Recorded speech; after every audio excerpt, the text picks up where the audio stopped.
Alhamdulillahi Rabbil Alamin. Wassalatu wassalamu ala ashrafil anbiya'i wal mursalin wa ala alihi wa ashabihi ajma'in. Man yahdihillahu fala mudilla lahu wa man yudlil fala hadiya lahu. Asyhadu an la ilaha illallah wa asyhadu anna Muhammadan 'abduhu wa rasuluhu. Walladzi arsala rasulahu bil huda wa dinil haqq liyuzhirahu 'ala ad-dini kullih walau karihal musyrikun. Ya ayyuhal muslimun ittaqullaha haqqa tuqatih wa la tamutunna illa wa antum muslimun. Subhanaka la ilma lana illa ma 'allamtana innaka antal 'alimul hakim. Ayat 205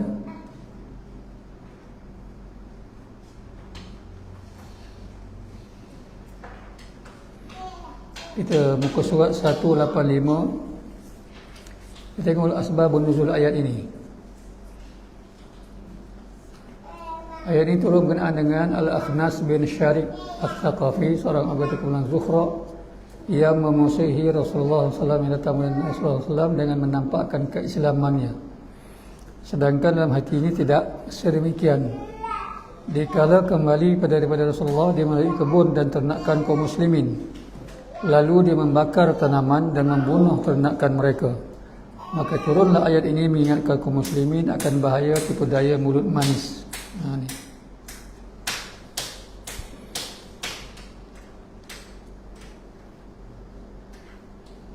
Ini ayat, turunnya ayat yang asbabun nuzul, sebab turun ayat 205 tu. Baik, kita tengoklah. Terjemah sama. A'udzubillahi minasyaitonirrajim. Wa idza, dan apabila tawalla, dia berpaling,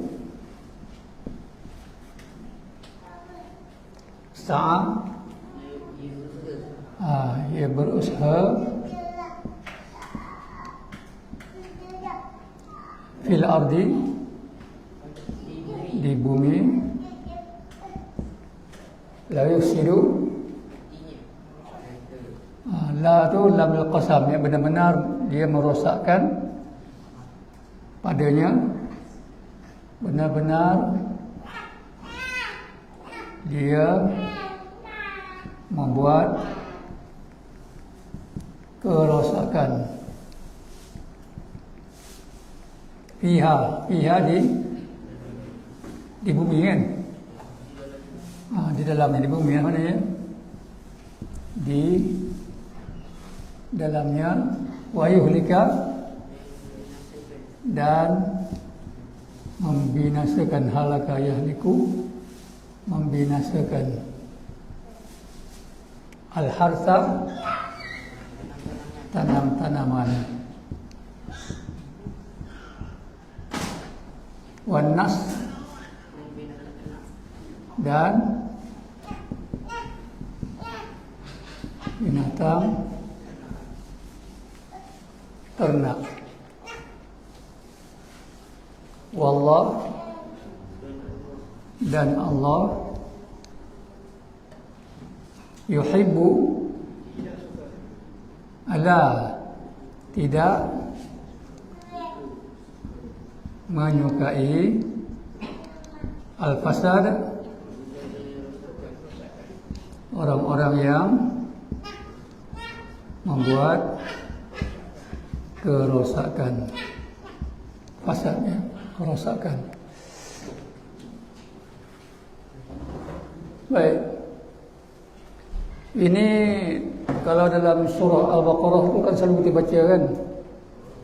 Wa idza laqul ladina amanu qalu amanna. Bila laku, mereka bertemu dengan orang beriman, maka ni kisah orang munafik ni. Cerita orang munafik. Bila bertemu dengan orang beriman, bertemu dengan Nabi, dia qalu amanna, dia berkata kami beriman. Sampai sekarang pun kita boleh tengok macam tu ya. Bila berhadapan dengan orang-orang yang agamawan, mengaku dia beriman. Ataupun bila berlaku masalah, mencari Allah. Masa itulah nak cari Tuhan, nak cari orang alim semua kan. Tapi bila mereka berpaling ataupun selesai dengan masalah, apa dia kata? Wa idza khalau ila syayatinihim, bila mereka pergi kepada syaitan-syaitan mereka. Dalam ayat surah Al-Baqarah tu, dalam ayat ini Allah sebut syaitan-syaitan. Maknanya Tuhan panggil orang-orang geng-geng orang munafik ini dan orang kafir ini sebagai syaitan-syayatinihim. Qalu inna ma'akum, mereka berkata kami bersama dengan kamu. Aku saja itu. Baik. Kalau dah pada zaman Nabi pun ada orang munafik, kan? Dan waja'a, datang pula ayat sebelum tu, apa dia? Ataupun ayat siapa tu? Ya? Waja'a, telah datang kepada Nabi. Maknanya kalau zaman Rasulullah pun orang munafik itu dekat dengan Nabi, duduk sebelah Nabi je. Ini masa Nabi ada.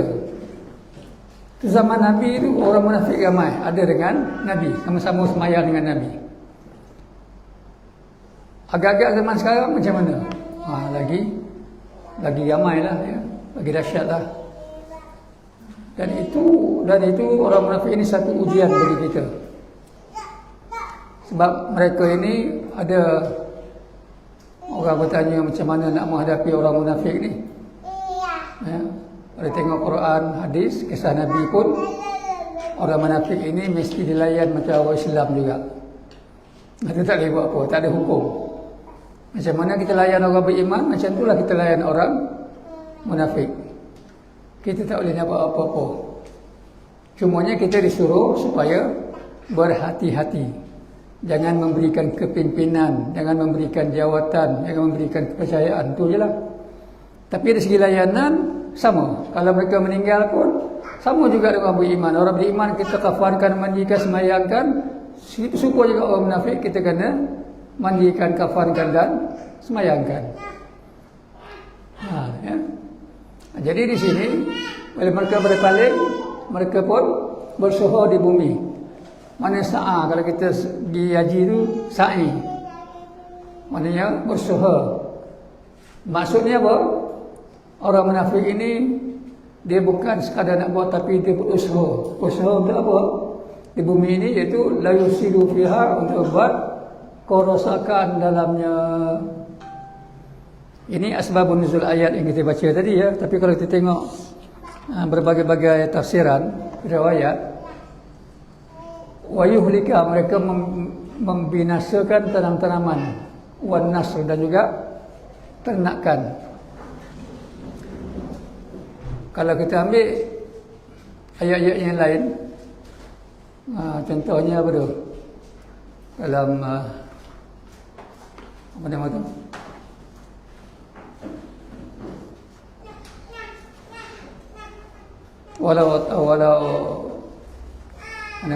Walau anna ahlal qura amanu wattaqau lafatahna alaihim barakatin minas sama'i wal ardi walakin kadzabu fa akhadnahum bima kanu yaksibun. Sekiranya kamu beriman dan bertakwa, maka Allah akan bukakan pintu, Allah akan turunkan keberkatan dari langit. Itu kalau beriman dan bertakwa. Lawan iman bertakwa apa dia? Iman dan takwa. Lawan dia munafik dan kufur. Jadi kalau Allah kata, kalau sekiranya kamu beriman bertakwa, la fatahna alaihim barakatin minas sama'i wal ardi, kami bukakan keberkatan dari langit. Apa keberkatan itu? Yaitu hujan. Kan? Hujan turun. Kurangnya penyakit, tidak adanya penyakit yang berjangkit. Tidak. Tetapi kerana apa? Kerana mereka itu mendustakan ayat Allah, maka Allah pun menarik keberkatan itu. Baik, itu yang ini tadi benar-benar ini zaman Nabi. Kalau kita baca ini tadi asbabun nuzul ni, betul-betul zaman Nabi, dia balik, dia berpaling kepada Nabi, mereka dia lalu ke sebuah kebun ternakan dia bakarnya kebun itu dan musnahkan binatang ternak. Sampai ke tahap itu. Maknanya apa? Orang munafik ini dia boleh membuat tindakan yang melampaui batas. Baik, apa kalau kita detail, sifat orang munafik ini banyak kan? Banyak. Ya, ini penting juga kita nak tahu ni, bukan penting jugalah, penting. Sebab dia kejahatan yang tersembunyi. Kalau dalam hadis itu apa disebut? Sifat orang munafik yang pertama pada payah padam ini. Apabila bercakap dusta, bohong. Ya, bohong. Kemudian bila berjanji dia khianat. Yang ketiga, apa lagi? Bila diberi, idza hadasa kadzaba wa idza tumina, bila diberikan khianat amanah dia khianat. Kemudian bila berjanji dia bohong. Bila bercakap dia wa idza hadasa kadzaba, dusta. Ini dua ya. Ini dusta, kemudian sambung tak? Mungkir. Berjanji dia khianat, khana. Wa idza tumina khana. Wa idza tumina khana, mana khianat. Kalau janji mungkir, mungkir janji. Tiga, satu lagi apa? Apabila dia berdebat, dia melampaui batas. Itu satu hadis. Baik, yang kita baca sebelum ni apa dia? Yu'jibuka qawluhu fil hayati dunya. Bila kamu melihat sekalian sebagian manusia itu, kamu akan takjub melihat perkataannya, ya. Ayat sebelum tu, ayat 204. Wa minan nas man yu'jibuka qawluhu fil hayati dunya, iaitu jasad dia kelihatan hebat. Melima, kelihatan hebat pada jasad, pakaiannya macam orang cerdik kan, dengan kot dia, necktie dia, dengan pen mahal dia, style dia kan, macam orang takjub dia tengok, oh hebatnya, boleh lantik dia jadi YB ni. Kita mula nak lantik dia YB kan, pasal takjub dengan keadaan dia tadi. Kemudian wa yushhidullahu ala ma fi qalbihi wa huwa aladul khisam. Kemudian dia menjadikan Allah sebagai saksi atas apa yang ada dalam hatinya, padahal dia adalah penentang yang paling kuat. Wa huwa aladul khisam.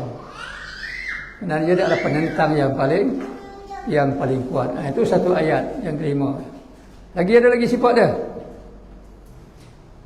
Tengok pula surah Al-Munafiqun. Allah kata apa?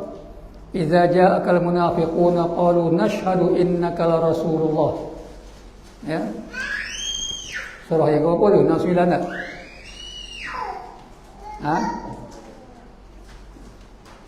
Surah Munafik surah ke 60 ke 50 lebih.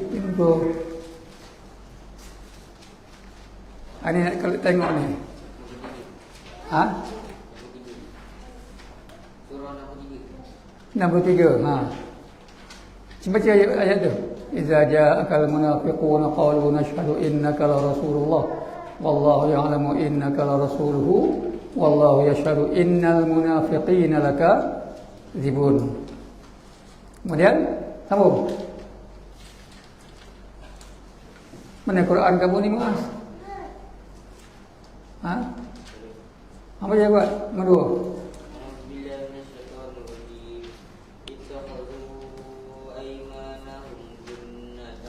Okey, ittakhadhu aymanahum,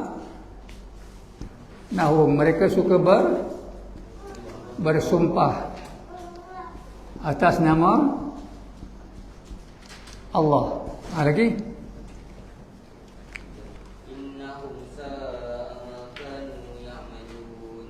Ayat ketiga ada tidak?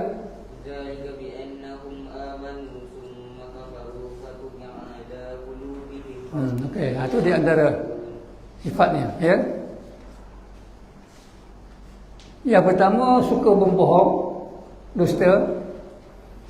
Sebab sifat ni, ini bukan kita nak kata kat orang, mungkin dia ada pada diri kita. Kita pun cakap bohong juga, mana ada sifat munafik tu pada kita. Khianat, berjanji, suka mungkir. Okey, pukul 3 ni aku datang. Cakap tak ada, insya-Allah tak ada apa, ataupun tak ada sebut anggaran dalam pukul 3 lah. Mana kalau dia sebut pukul 3 kita datang, mana pukul 3 tak datang, mana kita ada sifat mungkir janji. Khianat, orang beri khianat, beri amanah, tolong berikan barang ni pada tu sebelah ni, kita pun sanggup. Okey, kita tengok tak bagi, itu amanah. Ataupun seorang pemimpin diberikan kepercayaan untuk memimpin, termasuklah kita paling tidak pun kita ini adalah pemimpin kepada keluarga lelaki kita mahu sekali. Satu hari mesti akan jadi pemimpin. Termasuk kalau tidak pun kita pemimpin ke atas diri kita. Kita nak pimpin diri kita, jangan terpengaruh dengan nafsu. Jangan gunakan akal semata-mata tanpa ayat-ayat Allah. Kita khianat pada diri kita sendiri. Sebab itu Allah kata menzalimi diri sendiri. Kalau kita nak pimpin diri kita pun tak boleh, macam mana nak pimpin yang lain? Macam mana nak pimpin diri? Dengan taat kepada Allah dan Rasul. Kita nak bangun solat waktu subuh, kita kena pimpin diri kita untuk bangun solat zuhur, solat dan ibadat-ibadat yang lain. Kalau diri kita tak boleh pimpin, macam mana nak pimpin yang lain? Kalau kita tak boleh biaya pimpin, maknanya kita telah khianat pada diri kita sendiri. Itu baru buat diri sendiri. Kemudian melampaui batas. Melampaui batas. Bila bertekak, dia melampaui batas. Bila dia berhujah, dia akan melampaui batas. Sebab itu kita, bila kita berhujah ataupun berbincang ke apa semua, berbahas ke dengan orang-orang yang kita tengok dia dah ni macam ada sifat-sifat munafik, dan jangan kita biarkan dia melampaui batas. Saya ingat lagi, saya dulu pernah selalu dipesan, pertama sekali untuk menjaga iman kawan kita itu. Dia akan terlajak. Sudahlah, bila dia dah kalah dengan hujah, tak ada dalil. Sudahlah, kau pergilah dengan Quran kau tu. Nampak dia kata macam itu. Na'udzubillah, ya. Betul, kita lebih baik mengalah supaya dia tidak tercampak, terhumban ke jalan yang merosakkan akidah dia. Ini kena faham. Ada satu lagi ni, yang ketujuh, tidak boleh ditegur. Ni kita akan jumpa dalam Quran semua ni. Kemudian kelihatan hebat pada jasad ni, tahu dah, ya. Tapi bila mereka itu bercakap, ka'annahum khusyubun musannadah, surah Munafik juga. Bila kita tengok keadaannya, tu'jibuka ajsamuhum, kemudian bila bercakap, kamu akan lihat dia tu macam kayu yang menyandar. Ni, ya. Mana boleh cakap, kita tengok tak ada apa-apa, kosong. Gaya hebat, ya. Itu satu. Bagi orang yang beriman lah yang mendengar. Tetapi kebanyakan orang munafik itu lebih disukai daripada orang yang Orang beriman bercakap, orang munafik ni dia pandai. Kita tengok follower macam kan, follower inilah telefon ni. Kita tengok orang-orang yang bertakwa, follower dia tak ramai. Tapi kalau orang-orang yang mengajak pada dunia, tengok follower dia juta-juta. Macam tu. Kita pun ikut. Nakkan follow seramai. Akhirnya bila kita berceramah, kita berdakwah, kita tak nak lagi menyampaikan kebenaran yang sebenar. Takut followers tak ramai. Akhirnya kita jadi orang yang bukan nak menyampaikan kebenaran, tetapi nak cari followers yang ramai supaya disukai oleh orang ramai. Ini sangat bahaya. Ya. Kena pula sekarang ni TikTok ke FB ke semua dapat duit. Kena banyak like lah, banyak posting lah apa semua, dapat duit pula. Akhirnya bukan lagi kerana Allah. Faham tak kalau ni? Ada satu, saya tak ingat ni hadis ke ataupun kata ulama ke, kata Ibn Taymiyah, saya ingat. Kita ini bila kita mengajak kepada kebenaran, kita berdakwah, tiba-tiba kita cenderung kepada dunia. Kita kira nak duit, nak senang, nak followers ramai. Apa akan jadi? Maka hilanglah kekuatan Islam itu. Sebab itu Islam tidak dilihat hebat, walaupun pendakwahnya ramai, walaupun orang yang mengaji Quran tu ramai. Pusat-pusat Islam banyak, UIA banyak, Rafiz banyak. Tapi semuanya difokuskan untuk dunia, tak 1%, walaupun tak 1% untuk dunia, tapi ada untuk dunia, maka kehebatan izzah Islam itu akan hilang. Ya. Sebab tu kalau kita berdakwah pun, kita tak bercakap berlandaskan Al-Quran dan Sunnah, izzah itu pun akan hilang. Tak ada lagi kekuatan. Ini kena. Sebab itu saya pernah sebut, di zaman sekarang ini banyak orang ada zikir pagi petang kan. Zikir pagi petang tu sunnah, bagus. Tapi berapa ramai orang yang zikir pagi petang bukan lagi untuk akhirat, tapi untuk dunia. Kena pula ustazah dia pun baca zikir ni pagi 50 kali, 100 kali, petang 1 kali. Dia akan menghindari kita daripada kemiskinan. Untuk apa tu? Untuk dunia. Ya. Kita amalkan zikir ni, nanti kita akan hilang daripada masalah. Kita amalkan zikir ni, kita akan naik pangkat. Semuanya untuk dunia. Mana tidak ada lagi keikhlasan, maka hilanglah kehebatan Islam itu. Sedangkan zikir pagi petang yang Nabi ajar tu untuk akhirat. Yang dunia dia akan follow sendiri. Dunia dia akan ikut akhirat, tapi akhirat dia tak boleh ikut dunia. Dia akan terputus di situ. Maka sekarang ni, bulan hari ni kita kena ubah mindset kita. Apa-apa pun kita nak buat, doa apa semua, tumpulah untuk akhirat. Sebab kita sedang mencari kehidupan yang sebenar, iaitu akhirat. Kalau Allah takdirkan besok kita mati, habislah dunia kita. Katalah besok kita mati, mana lagi 8 jam kita hidup, lepas tu mati, maka habis dunia kita. Sedangkan sebelum itu kita doa semua untuk dunia, baca Quran untuk dunia, semua dunia. Habis. Di akhirat tak dapat apa-apa, na'udzubillah. Jadi semuanya fokuskan untuk akhirat. Termasuklah kita bekerja, cari rezeki, fokuslah untuk akhirat. Sebab apa? Hakikatnya kita dekat dunia ini, itu panggil al-faqir kan. Kan biasa orang sebut saya al-faqir. Al-faqir sipul habis bulan. Macam gitu. Apa ni al-faqir? Mana kita ni fakir, tak ada apa-apa. Cuba sebutkan satu benda yang milik kita secara mutlak kat dunia ni. Satu pun tak ada. Kita ada rumah, bukan milik kita pun. Walaupun namanya nama kita, hakikatnya bukan pemilik kita.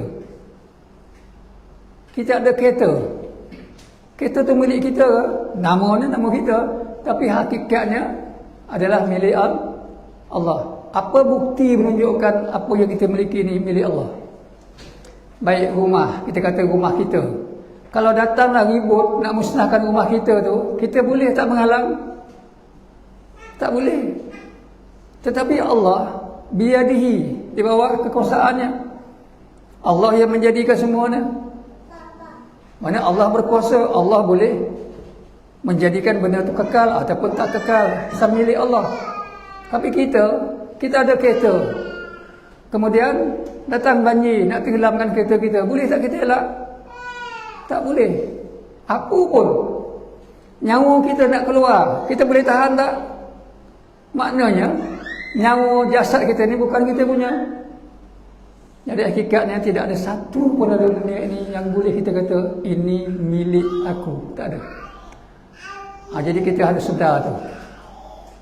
Sebab tu bila kita faham tentang akidah, tentang tauhid ini, semuanya bukan milik kita, maka kita akan tidak ada rasa sayang yang melampau. Ingat ada seorang sahabat. Siapa nama sahabat tu? Yang dia nak hijrah, dia kaya. Apa nama, ingat tak ya? Apa namanya? Dia kaya, dia nak hijrah ke Madinah. Lalu orang kafir musyrikin Makkah, kamu kalau nak hijrah, nak ikut Nabi boleh, tapi harta-harta kamu kena tinggalkan. Dia pun buat macam mana? Dia tunjukkan, ni harta aku. Dia tunjukkan tempat-tempat harta dia. Kamu ambil lah harta aku ni semua. Dia tak ada lagi dah sayang harta dia. Sebab apa? Dia tahu harta ni bukan milik dia. Dia nak pergi ikut Nabi, nak ikut Rasulullah, nak tunai perintah Allah. Sebab dia tahu ada satu kehidupan yang kekal abadi di akhirat. Ya, itu.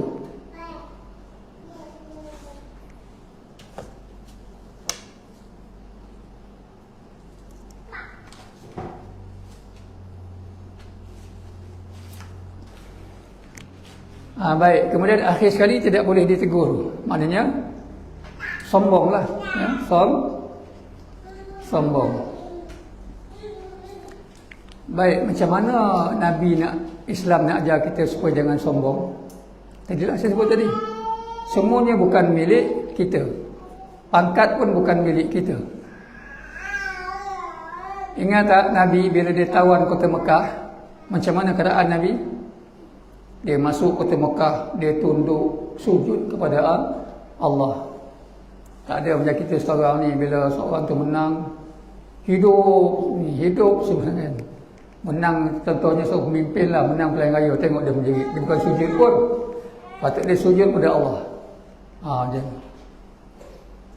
Harun Ar-Rashid, Khalifah Harun Ar-Rashid. Khalifah Harun Ar-Rashid ini bila dia memerintah, kemudian dia ditegur oleh seorang Yahudi. Apa Harun Ar-Rashid buat? Dia turun daripada kuda dia, daripada singgasana dia, daripada kenderaan dia, dia terus sujud kepada Allah. Kalau kita lah orang kafir tegur kita, macam mana gagak? Ya. Ini Islam mengajar kita supaya jangan ada sombong-sombong. Tapi bukan senang nak buat ni. Bukan senang, kita semua kaum hadapi, bukan senang nak buat. Bila kita tegur, yang ni jangan buat ni, ini hadis palsu ni, ini tak dalam Quran. Dia pun berhenti. Siapa kau nak tegur aku? Kata pula, kena pula orang tegur tu lebih rendah daripada kita. Kita sekolah sampai universiti, dia sekolah sampai Jahannam je. Kau siapa? Sekolah Jahannam nak tegur aku, nampak? Sedangkan Khalifah Harun Ar-Rashid seorang khalifah, ketua negara, tegur oleh Yahudi, dia pun sujud kepada Allah. Dia menerima teguran itu, merendah diri. Tapi ini tak senang ya. Mungkin nak cari pemimpin macam itu, tak tahulah tak jumpa lagi. Jumpa juga dengan Rasulullah pada satu hari. Nabi kadang-kadang dia bagi sumbangan ya pada orang Islam. Dia panggil masa tu orang Badui. Orang Badui ni orang yang kemudian ke masuk Islam. Dia orang Badui lah, orang bulu. Jadi dia kata datang pada hari ini sekian-sekian masa. Adalah seorang itu dia tak datang, dia lewat. Lepas 2-3 hari baru dia datang.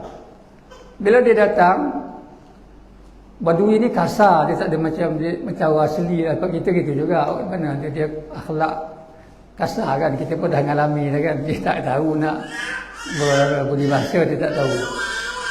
Jadi dia tarik selendang Nabi. Nabi pakai selendang semua cakap leher tu kan. Dia tarik selendang Nabi, bertanya, wahai Muhammad, mana dia yang kau nak bagi kami orang, bagi aku tu? Benda yang nak bagi tu lah, sumbangan tu. Nabi buat apa? Sahabat yang lain duduk ke belakang, dia nak pukul badui tu. Tapi Nabi kata, jangan pukul. Kemudian Nabi pun arahkan, bagi sumbangan yang kita nak bagi tu. Dah selesai bagi, barulah Nabi kata, kamu sebenarnya dah lewat datang. 3 hari lepas kita dah bagi, tapi kamu lewat. Ni agak-agak kalau kita macam tu, kita nak bagi sumbangan ke orang, orang tu pun tarik baju kita, macam mana sumbangan kau lagi?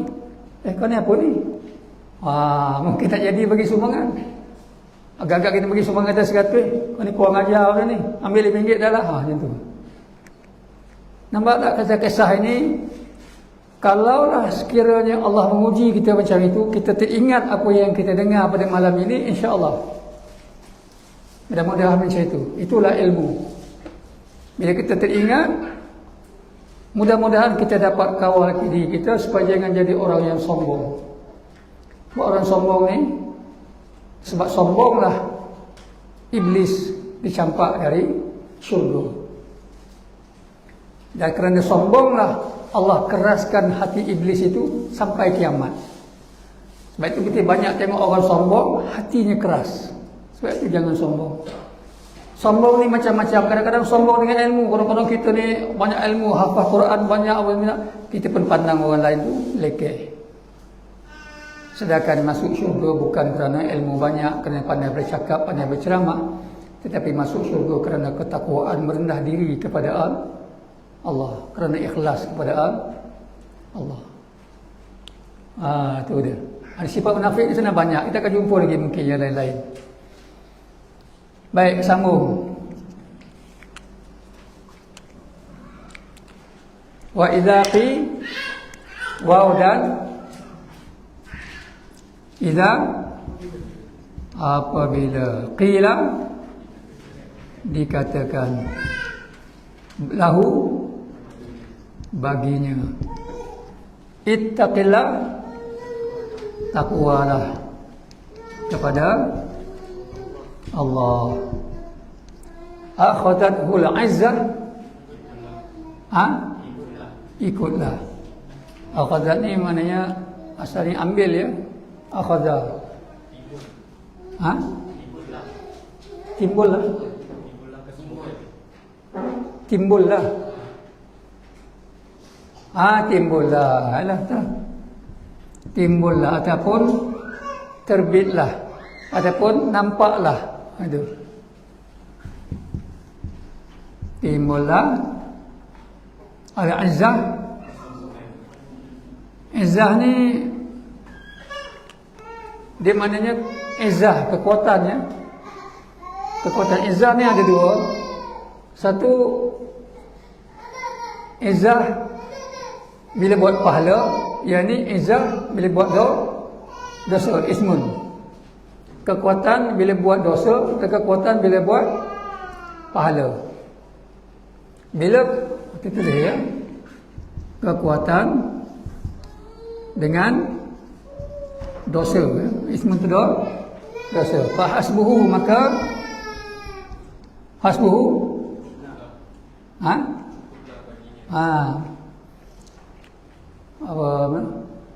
hisab. Hasbunallah, hasbunallahi wa ni'mal wakil. Cukuplah Allah sebagai pelindung aku, tak payah yang lain. Yang ini pula kita juga, cukuplah baginya api Jahannam. Baginya api neraka Jahannam. Apa mana Jahannam? Ni orang gaji ni. Bukan lubang. Dalam dan gelap. Itu Jahannam tu maksudnya dalam lagi gelap. Sebab sifat neraka itu ialah Jahannam, iaitu dalam dan gelap. Dia dalam. Ya. Kita selalu dengar kan, Nabi sedang berbual dengan sahabat, kemudian terdengar satu dentuman yang keras.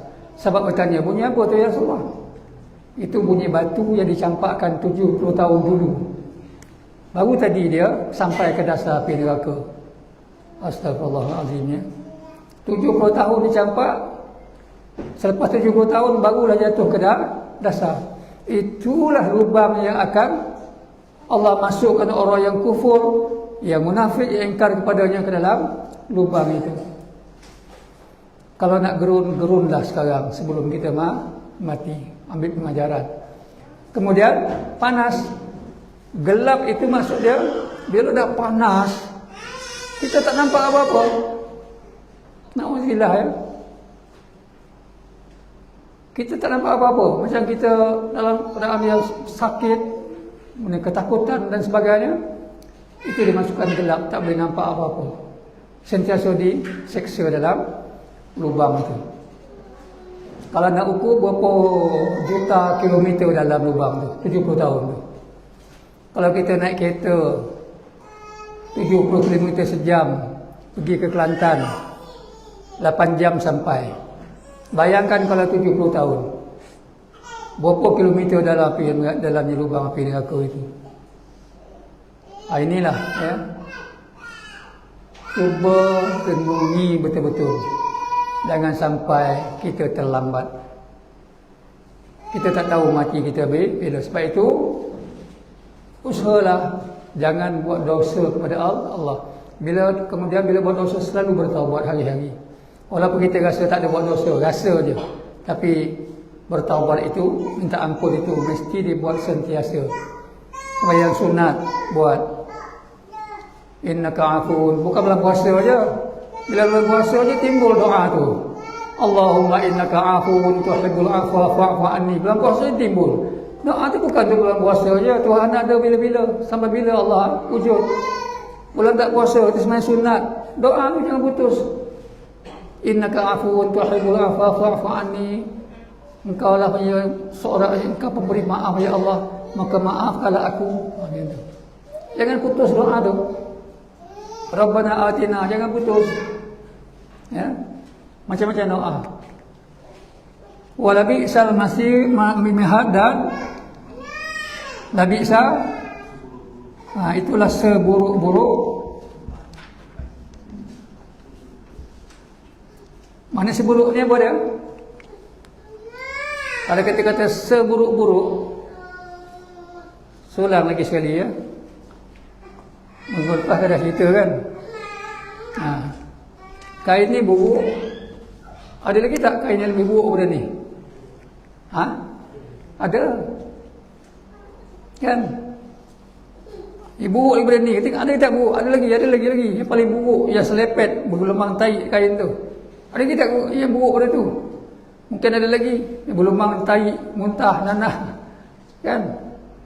Jadi maksud dia, kain yang paling buruk, tak ada dah buruk pada tu. Na'udzubillah ya. Menelas buruk dah tu. Mana ini, Jahannam ini seburuk-buruk, tak ada lagi yang buruk pada tu. Allah bagi yang paling buruk, yang paling dahsyat. Tak ada lagi yang dahsyat pada itu. Nampak, boleh faham tak? Kalau macam api dekat dunia ni, yang paling panas, api sampah, ada lagi yang panas. Api gas, ada lagi yang panas. Yang Allah bagi ni yang paling panas, tak ada yang panas itu. Yang paling buruk. Tapi panas dengan aku ni dia bertambah juga ya. Bertambah. Ini yang paling buruk, tak ada lagi yang buruk daripada itu, tak ada lagi dah. Itu paling buruk. Al-Mihad. Al-Mihad ni asal makna, ingat tak satu apa?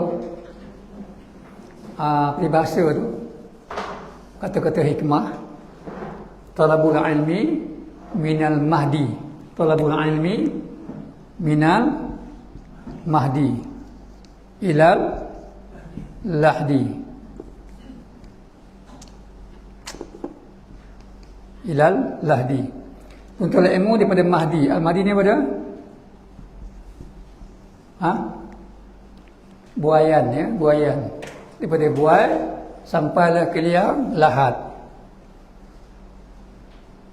Mihada dalam Quran sebut apa? Mihada ayat apa tu?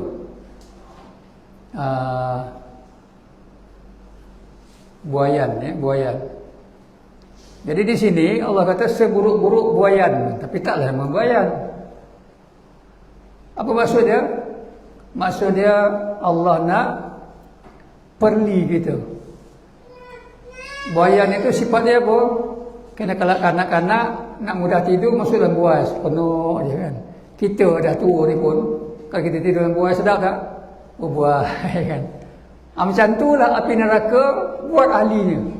Ini satu sindiran yang sangat tajam yang diberikan kepada kita. Seburuk-buruk tempat disebut terjemah apa? Tempat tinggal. Bila sebut tempat tinggal ni, maknanya tak ada tempat tinggal lain. Itu je lah. Sampai bila? Sampai bila-bila. Mati tak? Tak mati-mati. Na'udzubillah. Okey ya, benda ni cukup dahsyat ya. Kalaulah kita dah tahu dah benda ni, kita tak mau jadikan peringatan, maka itu bukan salah orang lain, kitalah yang menzalimi diri kita. Boleh? Tu. Ambil pengajaran, ambil tadabbur pengajaran dia. Orang yang beruntung ialah orang yang mengambil pengajaran dan beramal dengannya. Kalau ada orang yang boleh menghafal sebiji Quran, tapi dia tak beramal, tak ambil pengajaran, orang ni pula hafal setengah juz je, ataupun 10 ayat dia, tapi dia ambil pengajaran dari semua Al-Quran, dia ambil pengajaran lebih baik. Tapi kalau dia menghafal dan dia ambil pengajaran, itu first class ya. Tu. Baik. Satu lagi, sempat lagi 5 minit lagi. Wa minan nas, dan dari kalangan manusia. Man yashri, ada yang yashri mengorban. Kita ikut mana asal supaya kita faham ya, supaya senang kita nak praktikal. Yashri ini asal mana ialah menjual. Yashri menjual. Kalau yashtari itu membeli. Ishtara itu ishtara membeli. Bila ada apa? Bila ada ta. Ada itu ya bahasa Arabnya. Mudah ya. Kalau tak ada ta, yashri mana menjual. Ya. Ana ashri, ana ishtari.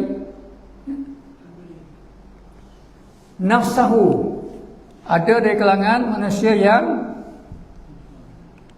menjual. Ini bisnes ni. Nafsahu, dirinya, ibtigha, untuk cari mardatil illah, rida Allah. Okey. Ada orang yang kalangan manusia yang menjual dirinya. Bagi orang yang faham, orang beriman, yang bertakwa pada Allah, yang faham tentang Al-Quran, yang faham tentang kehidupan dan sebagainya, bila sebut menjual, mesti ada pembeli. Macam kita berniaga, kita jual barang, mesti ada pembeli. Tapi yang ini, kita menjual dan kita tahu yang belinya ialah Allah. Yang beli diri kita ni ialah Allah. Bila yang membeli itu Allah, Tuhan sekalian alam, sudah tentulah pembeli ini akan memberikan bayaran yang sangat tinggi. Apa bayarannya? Bayarannya ialah mardati, redha Allah. Dengan bayaran itu tadi, maka orang yang menjual ni akan masuk ke dalam syurga. Pasal itulah para sahabat dulu dia sanggup mati syahid. Kahwin malam pertama pun dia keluar tinggalkan isteri dia untuk berjihad fisabilillah pasal nak jual diri pada Allah. Oh, kita sampai tak ke situ? Agak-agak kalau dipanggil berjihad nak jual diri pada Allah, sanggup tak? Kalau tak sanggup, mana kita belum lagi sampai ke tahap layak untuk mendapat redha Allah. Nak dapat redha Allah mesti sampai ke tahap ini. Kita sanggup nak jual, bahkan kita berebut nak jual diri kepada Allah. Sebab kita faham pembelinya Allah. Inilah yang dipegang oleh orang Islam dahulu, beriman dulu, para sahabat, mujahid, orang yang berjihad, yang mati syahid dan sebagainya. Menjadikan Islam itu begitu izzah, begitu mulia di bumi ini kerana adanya manusia yang macam ini. Apa pun kita rasa macam aduh, mudah-mudahan Allah jadikan kita boleh sampai ke tahap ini. Kita usahalah tinggalkan dosa, ya. Jangan buat dosa, jangan buat itu, buat ini, jangan ada dosa di manusia, jangan berhutang, jangan makan riba dan sebagainya. Supaya Allah memilih kita sebagai orang yang layak untuk dibeli.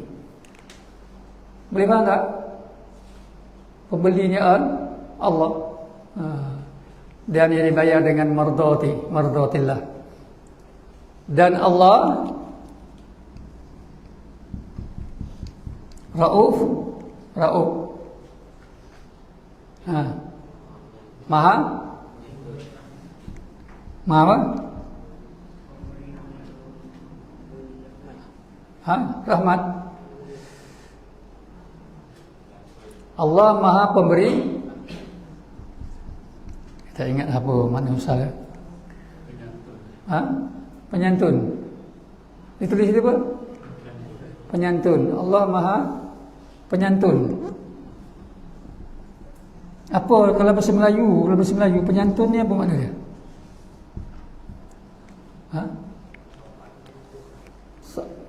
Sopan dan santun. Okeylah, kalau kita pergi sekarang, kita bawa orang sakit, kita panggil menyantuni. Menyantuni ini maknanya kita pergi dengan penuh rasa tanggungjawab, dengan cara yang baik, dengan bahasa yang baik. Bunyinya orang yang berjihad itu pergi berjuang untuk mati. Akan mungkin ditikam, ditembak, bocor dada, bocor perut, pecah kepala, kan? Tetapi itu mata kita tengok. Tapi Allah kata di sini, Allah tu Maha Penyantun dengan hamba-hambanya. Sebab taraf orang yang sanggup menjualkan diri pada Allah ini, mereka adalah digelakan hamba. Irji'i ila rabbiki radiyatan mardiyah, ya. Wadkhuli fi ibadi. Wadkhuli fi ibadi. Wadkhuli jannati. Mata kasar tengok dahsyat, kena tembak ke berlubang sini, tapi Allah bagi jaminan, aku sambut kamu dengan penuh rasa santun. Malaikat maut datang pun dengan penuh lemah lembut untuk mengambil nyawa kita. Sedangkan orang yang kita tengok mati dalam keadaan di atas kapet, di atas tempat yang selesa, malaikat maut datang dengan cukup dahsyat. Mata kita tengok dia mati baik, mati atas kati, pakaian cantik, tentu kan. Tapi Allah kata mereka maut tak datang dengan santun. Allah tak sambut dengan santun, bahkan dengan penuh kekasaran. Kekasaran yang sangat dahsyat. Tapi orang yang menjual dirinya kepada Allah, walaupun nampak darah mengalir, tapi itu hanyalah luaran. Sedangkan nyawa yang nak keluar daripada badan itu penuh dengan kesantunan dari Allah. Jadi nak pilih yang mana? Kena faham ini. Baik itu dunia ini bukan dilihat dengan mata kasar. Dia mesti dilihat cara ilmiah Al-Quran, cara wahyu. Barulah kita boleh faham. Di sebalik itu ada satu lagi kuasa, adalah satu lagi benda ghaib yang kalau kita beriman dan bertakwa, maka kita akan menghadapi benda ghaib itu dengan keadaan yang penuh santun, penuh harmoni dengan Allah. Kalau tidak luaran je, tapi kita sedang diseksa oleh Allah dengan seksaan yang sangat dahsyat. Itu sebab itu dia kata Maha Penyantun dengan hamba-hambanya. Tidak ada taraf yang paling hebat melainkan taraf hamba kepada Allah, hamba kepada Allah. Sedangkan Nabi sendiri pun Allah bagi taraf hamba, asra bi abdihi. Aku perjalankan hamba-Ku, kata Allah. Taraf hamba adalah taraf yang sangat mulia, dengan syarat hamba dikaitkan dengan Allah. Hamba Allah. Jangan jadi hamba nafsu, hamba syaitan, hamba dunia, hamba pangkat, hamba macam-macam. Jadilah hamba Allah, sebab itu adalah kemuliaan yang sejati. Faham? Dah ya? Cukup sekadar itu. Saya ingat kata sempat sambung lah sikit ni, tak apalah. Kita sambung selepas ini insya-Allah. Ayat 208.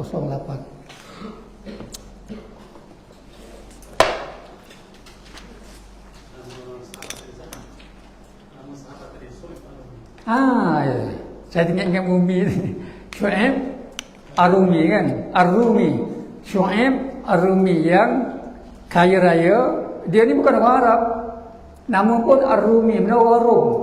Orang Rom. Ya. Rom ni orang barat lah sekarang. Eropah tu Rom. Kalau Parsi tu Iran ya. Rom orang Eropah. Turki. Tu. Jadi Ar-Rumi ni Syuaib ke Syuaib? Syuaib kan? Syuaib Ar-Rumi. Dia kaya, dia hijrah ke Madinah. Bila orang kafir Quraisy minta tinggalkan harta, ni harta aku, tu harta aku, ambil semua. Dia tak kisah pun. Ini, kalau Allah telah didik kita macam itu kan, kita rajin cari harta, tapi bila diuji, bagi je. Macam tu. Abu Bakar rajin cari harta sampai dia kaya. Berniaga rajin, ikut disiplin, tak adalah tidur je kerja, tak ada. Ya? Tapi bila ada ujian Allah nak ambil harta dia, dia bagi je. Macam tu. Umar dan sebagainya. Jadi kita mudah-mudahan Allah didik hati kita macam itu. Supaya kita mudah-mudahan jadi orang yang konsisten dan cinta kepada santunan Allah Ta'ala. Baik, tutup dengan tasbih kafarah. Subhanakallahumma bihamdika asyhadu an la ilaha illa anta astaghfiruka wa atubu ilaik. Assalamualaikum warahmatullahi wabarakatuh.